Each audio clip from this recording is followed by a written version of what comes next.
one of my favorite things that I get to do every year is I'm a guest on a good friend's show, Fantasy Football from Up North. Now, I understand if you're not a fantasy player, but what we did, I joined his show. This is Clayton, who, if you've been a longtime listener of the 49ers Rush podcast, he used to do our scouting breakdowns with us about 3.5 years ago. Great guy. He's going to be at the NFL draft party helping us out as well. Now, I joined his show, and we go over quarterbacks every year, draft quarterbacks. And we had an awesome discussion looking back at, again, he held me accountable because I go on a show every year and break down quarterbacks. He held me accountable for what I said about all of the last year's draft quarterbacks, Mac Jones, Trevor Lawrence, all of them. And so we basically went through that draft class and then compared Trey Lance to everybody in the last draft class and the upcoming quarterback draft class. So I thought this was a very, very good topic. So go check out his channel, Fantasy Football from Up North. Say hey to Clayton. He's a good dude. He's helped this podcast a lot over the time. He's just a good dude. Great guy. So check this out and enjoy this conversation. Trey Lance versus everybody. Clayton caught a big skin running down the field. Happy tossing dimes, $2 million deal. Fantasy football, better know it's real. Tune into the podcast, tell us how you feel. We be going live, best believe we talk. What's up, everyone? Welcome back for another episode of the Fantasy Football from Up North podcast. I'm your host, Clayton, and today I have a very special guest joining me. This guy's one of the hardest working podcasters out there, loves the Niners, and is one of the nicest human beings I've ever met. Without further ado, let me bring him in, the host of the 49ers Rush podcast, John Chapman. What is going on, Clay? It is great to be with you. I would say it right before we hit record, how great it is to see your beautiful face, man. It's been a minute. How are you? I'm good. Like I said, just busy with life, busy with kids and all that stuff like that. But we're plugging away. It should be pretty good. We got an announcement I want to talk about. What are we doing for the draft this year? We're doing the biggest of the big for the draft. It's in Vegas this year. And, the question that, I do the 49ers Rush podcast, which is 49ers centric. And the question I asked was, man, how do we throw the best draft party for 49ers fans? Throw expenses out the window. So we rented a club on the Strip at Mandalay Bay, like a real kind of like posh whatever club. And we reached out to some 49ers players. So we got Fred Warner and Elijah Mitchell coming out to hang out with us. We're going to be broadcasting live through the entire day 1 and day 2 of the NFL draft. Giveaways, open bar, open food. It's going to be incredible. And if you want to participate in that, and, Clay's going to be there, I'm going to be there. Lots of people. Eat Sleep Fantasy's going to be there. It's going to be incredible. Head to 49ersrushroadtrip.com if you want to get those tickets. 49ersrushroadtrip.com. We still have tickets available. Yeah, that's all. I'm so excited for that. I've been counting down the days, so we're just a couple weeks out. So hopefully, that's what we're kind of brought you on this episode today, because we did this episode pretty much exactly the same time last year. And I haven't told you this, John, but I want to talk to you about a few things that you had mentioned last year with that quarterback class. So, nothing major. I got to say, I was pretty impressed once I went back and listened to the whole thing. Do you remember? I think we did all right. All right on that one. Yeah, I think you did too. So do you still feel, well, let's talk with Trevor Lawrence. You said he was in a tier of his own. Yes. Is this the guy that you said you called him a stud? Do you still feel the same way about him? Man, what a difference Urban Meyer makes. It was a total just crap show from the start. And yeah, my faith in Trevor Lawrence has dissipated considerably. That touchdown to interception ratio, a negative touchdown to interception ratio is never good. The amount of missed throws that he had, I just hope he wasn't ruined. We'll see what he does with the formidable coaching staff this year and a lot more weapons around him. But I'm going to be honest with you right now. Trevor Lawrence is not the quarterback I'm most excited about that draft class. Not even close anymore. Well, then we'll go to the next guy on your list. Let's talk about Wilson. How did you think he did? He showed all the flashes that we were hoping he would show. And so like that translated from, BYU to where he is now. Like that was it. The issue he had were routine, kind of ground balls over the middle. he couldn't make layups. And so one of the things you're going to have with Zach Wilson, if he's going to become a, signature starter in this league, you've got the highlight reel, you've got the crazy throws, the extending the play. He's got to trust the pocket more, and he's got to start making those singles and layups, and take the easy stuff, which he just could not do. And it was a drive killer. When you watch the Jets on offense, you would scratch your head for 3 straight drives, and then he'd freaking throw a 50-yard bomb on the money while getting hit. So he's just got to, the fundamentals, the basics of the game, he's got to change that and adapt to that. Just a quick question for you. What do the Jets need to do with this draft class? I believe they got picks, I want to say 4 and 7, I believe. What are they going to do to build around Wilson?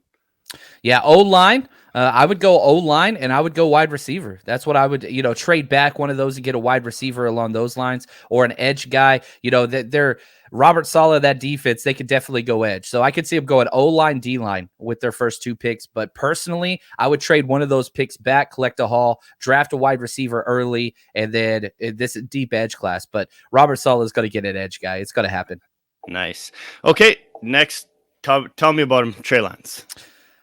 What we saw, and it was limited, right? He only had 2 starts. One was Arizona, and his throwing hand, he had a broken finger, and that struggled, but still saw some things. Almost beat Arizona when they were the best team in the NFL on the road. And then you had the Houston game, which, good gosh, it struggled first quarter, then lit it up. And whatever you wanted out of Trey Lance, you got to see in that small microcosm of a game. And I know I'm a 49ers guy. I know I'm a Trey Lance guy. I have been since way before the 49ers traded up to get him. There is no doubt in my mind, if there was a quarterback, if I had to redo my quarterback rankings, Trey Lance would be at the top of the list, and it's not even close out of this draft class. Yeah, I went back into our YouTube video that we did do this, and the comments we were getting on it was insane. Riley was quite busy when he was answering them in regards to that. So then Justin Fields and Mac Jones we'll just talk about briefly. I thought Jones was amazing. I thought he played very well. Yeah, and I think this was the critique, and we'll see some of this in this class. Yeah, Mac Jones was the best quarterback last year, but we knew that going into the year.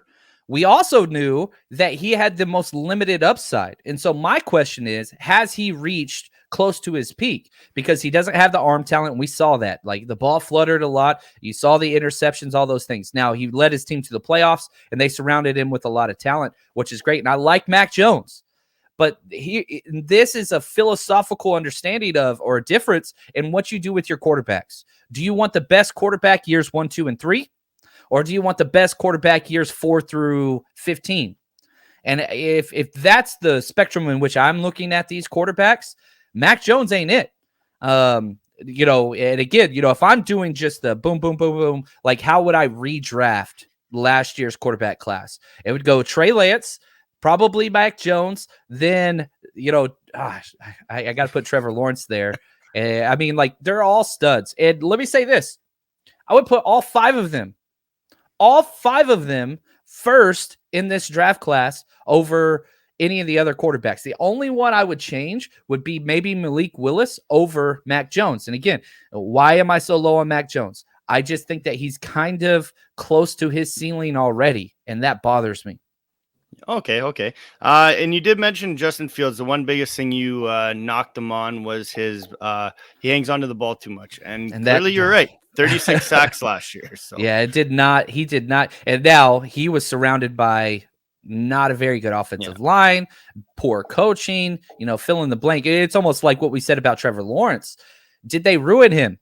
But you saw flashes. I was at the 49ers Bears game. It was pretty early. I think it was week 6 in the NFL. And man, for 2.5 quarters, it looked like he had arrived and then kind of fell apart at the end there.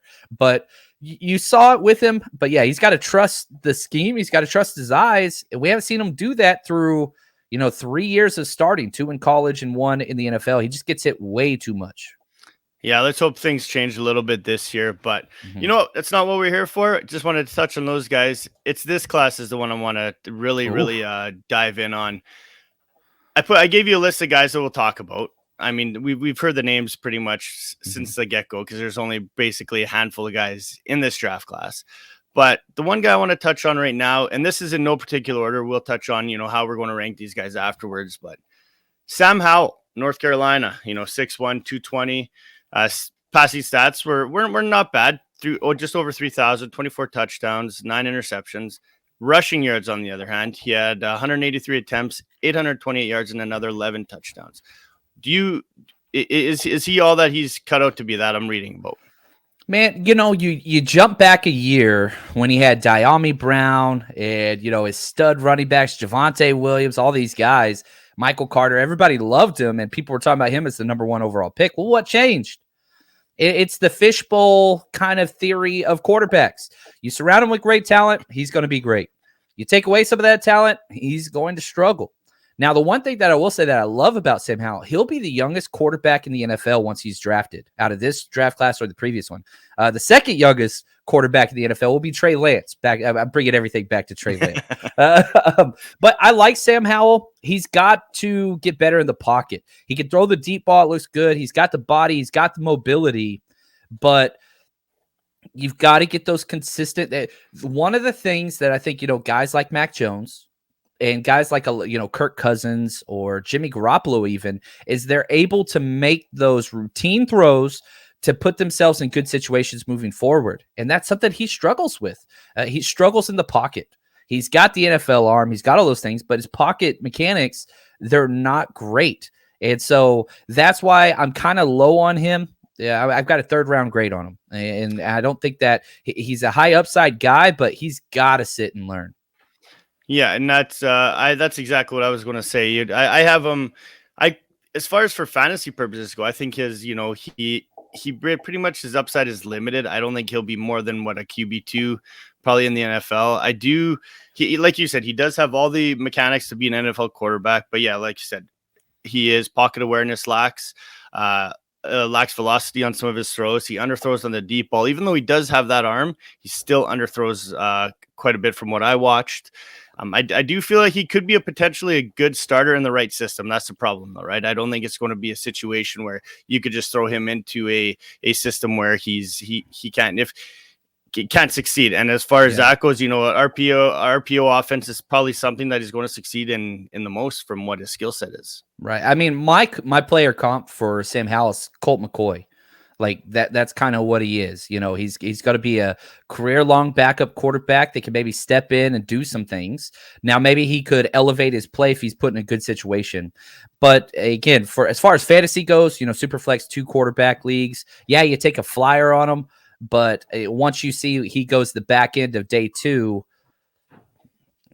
you don't see a lot of, 3rd round quarterbacks. Maybe it could be Davis Mills. That's his upside, right? Like that type of production where the end of the year on a bad team, he gets to step in and maybe stake a claim for a starting job. That's best case scenario fantasy wise for him. Yeah, buddy. I'm hoping so.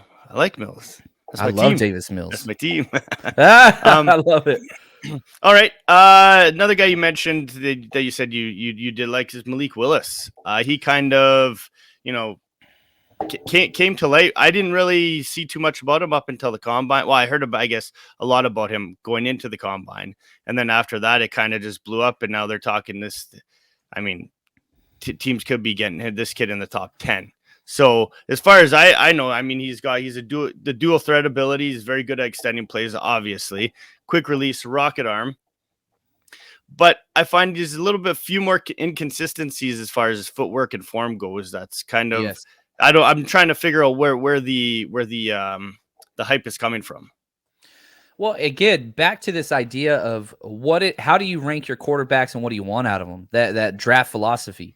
If you ask, okay, which one out of all the quarterbacks in this draft class could be a top 3 quarterback in the NFL? There is no question. It's Malik Willis. The ceiling is immense. One, let me start by saying this, character-wise, like this dude's going to win a Walter Payton Football Man of the Year award. Like that's his character. Amazing leadership, amazing in the community. The dude has all the intangibles, just leadership, all that stuff. He's just a great human being. So check that box, right? And then you look that showed at the combine, didn't it? There was video of him, and that's not the first time that's happened either. That's what I've heard. Yeah, I started looking into a little bit more. He's a good dude. Then on top of that, you look at the raw skills. Again, my athletic comp for him is Steve Young. You talk about somebody that's got a freaking rocket arm. Mobility is unreal. Now, he's not huge, right? I think he's 6'1", but you see people just kind of bounce off of him because he's so compactly built. And one of my kind of concerns there is he takes way too many hits as well, similar to Justin Fields, because he trusts, at Liberty, he was better than everybody else, but he transferred from Auburn. So he's played, some, SEC style football. He's going to be just fine as far as competition level and all those things, but he's got to take fewer hits. He played through a lot of pain, even at Liberty. But his rocket arm is unreal. He's just raw. You got to get to the point where he doesn't second guess his vision in the pocket and can deliver from that platform. And if he can do that, he got the big arm, he's got the mobility, he's got the leadership, he's got the off field, all those things. It's hard not to find a way for this kid to be successful. You just got to be patient with him. Do you want Justin Fields' rookie year for this guy, which is a strong possibility depending on, because he's going top 10. He's my number one quarterback in the class, and he's in a tier all of his own for me. Yeah, and I'll agree with you. That's exactly what I said. I said he's definitely going to be the first quarterback off the board. He could go to the one thing I do like. He needs to go to a team that runs a high, a high tempo offense, right? Mm-hmm. Designs plays for him to run the ball, and like you said, he's raw. So I think his best case scenario would be to sit behind a vet for now, and just kind of get that get that experience. Maybe not for the whole year, but just, sit for just to get used to the NFL lifestyle, right? Yeah. And the game itself. So that's how I like it. What team do you think is going to grab him? I think he goes number 2 to Detroit. If then I think number 5 for the team that just traded up the Saints. I can see the Saints trading up and packaging their 2 first-round picks, number 4 or 5, to grab him there. I think he's going early. You've got 2 quarterbacks that are probably going to go early, and Malik Willis is definitely one of them. And everybody can say, "Oh, this isn't a great quarterback class," and you're correct. Again, I would put 4 of the guys from last year's class number 1 over everybody in this list, and maybe even 5 with Mac Jones. They're close. Him and Malik Willis have very similar grades. I had first round grades on both of them. I think I had Mac Jones 13 last year off the top of my head. I've got Malik Willis number 11 this year. And so they're close. But here's the issue. It's the most important position in the league, in all of sports, really. And there are teams that need developmental quarterbacks. Through free agency, you plugged in kind of bridge quarterbacks, Mitch Trubisky, Mariota, whatever. You can't build your franchise around them long term. You have to have something developing. And you look at what the 49ers did this year, where you kept your bridge quarterback, made it to the NFC Championship, and then, guess what, next year? Now we're going to implement this redshirt, rookie quarterback in his year 2 to take over a quality team. That's what teams want. Patrick Mahomes, the Alex Smith to Patrick Mahomes transit. That's what teams want. Not all teams have it, but you could jump up and grab one of these guys. Malik Willis would be my prime target. Yeah, and like you said, I do like the fact, Detroit does have Goff still. So, not the greatest bridge quarterback, but he's capable. He showed last year that, he can win a few games here, at least keep him in it, right? So, right. It's not the worst landing spot for him. Next one is the guy with the small hands. Does that, Kenny Pickett, does that bother you at all? Smallest hands ever. Yeah, it bothers me. And whenever you look at 38 career fumbles, it bothers me even more. When you look at the fact that he has to wear gloves on both of his hands, it bothers me even more. Yeah, it's a concern. It reminds me of the old Burger King commercial with the guy with the small hands who could. I don't know if you guys get this up north, but I think I know exactly what you're talking about. Now, Kenny Pickett's a player, and I really, really like a lot of things about his game. I dislike a lot of things about his game as well. What does he bring? He brings football IQ and accuracy. So again, you could kind of tell whenever you're talking about these guys, what it is that they're missing. He's got a low ceiling from a physical standpoint. Yeah, he's got a powerful arm. Not worried about that at all. But he holds on to the ball a little bit too long. He does throw a great deep ball. There's no doubt about that. But it's just, I don't know. There's not a lot of guys like him that are studs in the NFL. The comps that I threw out there whenever I was looking at his athletic profile and playing style were Jimmy Clausen and Chad Henne. Like that's kind of the guy that I see with Kenny Pickett. And a lot of people are going to disagree with me. He could be the first quarterback taken. If, we get to pick 6 with the Carolina Panthers and Matt Rule recruited Kenny Pickett to Temple. And so like it's a perfect kind of pairing there, but I'm not the biggest Pickett fan. He's not my quarterback 1 or 2 in this class. I have him number 3. I like him and I think he's a good quarterback, but I've got a 2nd round grade on him. And man, turnovers are such a big deal. And this dude, it's just, I don't know, man. Now, I'm not the biggest fan of Pickett. Yeah, no. Another thing I saw too, you mentioned about the deep balls. He does need to improve on those. The short to intermediate routes too. He's not very accurate on. So there's a lot to dislike about Pickett. And he's going to be 24 years old his rookie year. This dude's already 2 years older than Trey Lance, 3 years older than Trey Lance. Like, he's traveled around. So, if you're looking at just time frame and all those things, 24 is not like the end of the world, but the idea of sitting him for a couple of years, and I don't know. Getting him out when he's 26 years old. Which I will say he is probably one of the more NFL ready quarterbacks right now. I don't think he's the most. I think that's Desmond Ridder, but he could step in and play his rookie year and perform. I do think he could do that. All right, well, then let's talk about Desmond Ridder. You mentioned him on last year's podcast. You said out of all the quarterbacks coming into this year, Desmond Ridder last year was your favorite quarterback. So that's obviously he's number 2. Is that what you said? Yeah, I have him number 2. Yeah. And I have, so like the tiers that I've created so far, Malik Willis by himself, 1st round talent. I have 2nd round grades on both Desmond Ridder and Kenny Pickett. But I do have Desmond Ridder higher. And I think he is the most NFL ready quarterback out of everybody. He's got 49 career starts, only lost 6 games his entire 4-year career at Cincinnati, and played against a lot of Power 5 teams. And what you get with him is just poise and experience. He kind of does it all. Everything looks easy. He's just fine in the pocket. And, whenever I was breaking down his 2020 tape, because he hadn't decided if he was coming out of the draft last year or not, one of the things I docked him for was he wasn't getting through his progressions well. Well, go back to this year's tape, gigantic improvement. Yeah. And so that's what you're wanting to see. You're wanting to see improvement in somebody that can, fix some of their issues. Very, very coachable, team captain, back-to-back player of the year for his conference. I like this guy a lot. And again, like he's somebody, like, he doesn't get credit for his athleticism a lot. And I think that's wrong. Like Donovan McNabb is a player that comes to mind whenever I watch him. Like maybe a little bit lesser version of athletic-wise, but it's not. Dude ran a 4.5. Like he's got some speed. He's got some size. 6'1", 211. He's built well. And you look at again his hands. His hands are 2 inches bigger per hand than Kenny Pickett. Like it's not even close. He's got 10-inch freaking banana hands, which I like at quarterback and wide receiver. I like big hands. I do. Yeah, like you said, strong arm, good athleticism, great pocket presence. The one thing I did notice is his throwing motion seems to affect his release sometimes. He has such a long throwing motion. So is that something that he can? Arms. Yeah, is that something that can be? Do you think he can improve on his quicker release? It could. The release wasn't my favorite thing about his game. There's no doubt about that. And you've got to find your kind of bread and butter for how you're going to find success in this league. And for me, his is poise, pocket presence, which I love.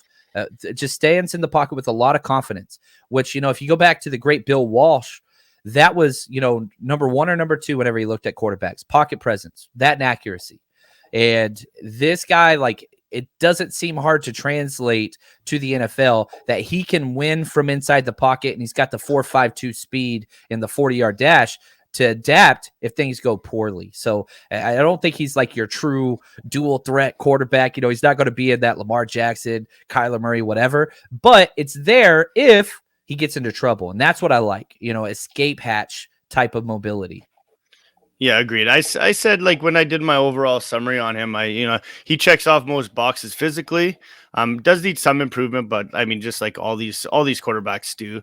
And I could see him getting drafted, not necessarily to start, but I can see him going into training camp and them having no choice but to give this kid the starting job.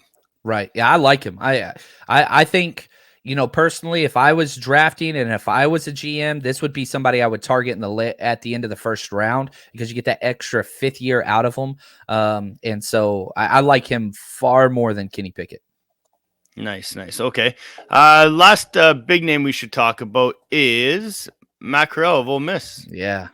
Matt Corral, he's the wild card. He's kind of the Joker of this whole entire class, because one, he's coming out of like the weirdest system ever. And so it's so hard to grade quarterbacks watching that. It used to be at Baylor, right? And then it was at Tulsa. Now it's, at Ole Miss. It's at Mississippi. Like, it's just a weird ass scheme that is almost impossible to grade and translate to the next level. But the dude, he just makes plays. It's like Jay Cutler-esque, where it's just like sometimes he'll make a throw and you're just like, whoo, where the hell did that come from? It's just, again, the consistency's not there. The production's there. All the live arm. He's got the competitiveness. He's a fun guy. He's a locker room guy, all that stuff.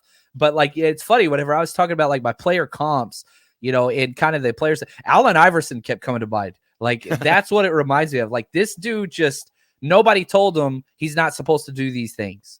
What's that going to translate to? I don't know. The injury definitely doesn't help, but he's a wild card, and he's somebody that's going to be starting or out of the league in 3 years. Like, there's no middle ground here. It's just, are you a riverboat gambler or not? Because if you are, you're going to like this kid. If not, run and hide. Yeah, he's got all the all the right. Although he is undersized a bit, but I mean, you talk about the mobility. It's not an issue. The quick release, the arm strength's all there, but he is reckless at times too, right? So yes. I mean, that's, I think, what you're talking about when you're talking about a guy that could be out of the league in 3 years.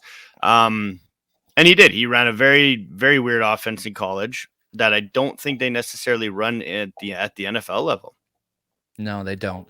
It's similar to, like the Carson Wentz, okay? Like his physical things have nothing to do with Carson Wentz. I'm talking mental decision-making process at the quarterback position. Like, you saw 2 teams run Carson Wentz out of town as fast as they possibly could, not because of, his physical traits, but because of the mental ones. And I think if you could get a coach that is strong-willed and confine that and allow that to develop over time, then I think you could have some success. But if you throw him in a system and let him kind of do his thing, I mean, it's going to be kind of Drew Lock type story. Like, that's what it's going to be. Cool. Right on, man. Well, those are the top 5 guys that we've been hearing about pretty much through this whole going up to the draft. Another guy I kind of been looking at is not the most mobile quarterback, Carson Strong out of Nevada. This guy, I love Nevada. Have you seen his rushing stats? Have you seen his rushing stats? 51 attempts for negative 208 yards. It's pretty great. It reminds me of receptions past 40 years old, and I'm gonna butcher this. You guys can look it up. Like, you have Jerry Rice, who had 1,500 yards after the age of 40. The number 2 player in the NFL and the number 3 player in the NFL after they're 40 with receptions is Tom Brady and Brett Favre, because nobody ever lives that long, and they're negative yardage, right? On both of them. This guy's crazy. Multiple offensive player of the years. He's 6'3", 226, looks the part exactly that you want. And he's fun. It's just, again, you're playing with fire. You know what I mean? Like Mason Rudolph, this tall, kind of big, whatever, but there's something missing in the stew. It's missing something. But if you can get that out of him, whatever that is, and help him just to be a routine player, then great. Because he's got the arm, he's got the size, he's got the experience. There's a lot of things you like about him. But the whole time I'm watching him, I'm just like, man, I can't see this translating. So it's like an incomplete grade, even though he's played a lot. It's just I'm not seeing it. You take a shot. I don't even think he goes day 2, to be honest with you. I think he's going to fall. Now, quarterbacks always get pushed up, but like third round's the earliest this kid should go. Okay, fair enough. And outside of everybody else, is there a sleeper, somebody else that you could see kind of not necessarily making a name for himself, but just surprising a lot of people? Man, there's this draft class I don't like. Yeah, you said that last year. I remember you said that last year as well. Next year is going to be good as well. Now, one player that I will say that is intriguing to me, we're going Kent State, baby. Dustin Crum. And he's just one of those guys that I think is interesting because of his speed and some of those things. Like he ran a 4.7, but whenever you watch him on tape, he's fun watch. And like, I want somebody that makes me want to get my popcorn ready and all those things. I don't think it's going to translate. He might not even be drafted, but if I'm taking a swing on a late round guy and I need an extra quarterback at can't body, like this is kind of like a Cooper Rush type quarterback that I could bring in, and let's just see what happens. Let's see if he can kind of catch on. So Dustin Crum out of Kent State, I think that would be a fun one to keep an eye on. Awesome. Thanks, man. Well, outside of that, I think we pretty much covered it all. So pretty much going to be it for today. So once again, John, thanks for jumping on here. I know you're pretty busy with everything going on and what you have happening at the 49ers Rush podcast. So once again, just tell these guys where we can find you again. Yeah, I'm probably most active on Twitter and YouTube. Twitter, my handle is at JL_Chapman. If you like film breakdowns and film cut-ups, I put a lot of stuff over there. And then again, if you're trying to learn more about football and you love the NFL draft, our Patreon page is probably the best spot because I think we have 300 plus video breakdowns. We have the all 22 coaching tape, and I kind of walk you through scheme, players, draft prospects, all that stuff. So if you just type in 49ers Patreon, or the first link that comes up, check it out over there. As soon as you join, you get access to everything. 100% guarantee money back if you don't like it. So if you check it out and you don't like it, just message me, complete refund, no issues. Those are probably the best two places to get involved and learn a little bit more about football and why I like these prospects as much as I do. So yeah, there we go. That's awesome. Okay, well, thanks again for listening, everybody. And till next time, peace. Clayton caught a big skin running down the field. Happy tossing dimes, $2 million deal.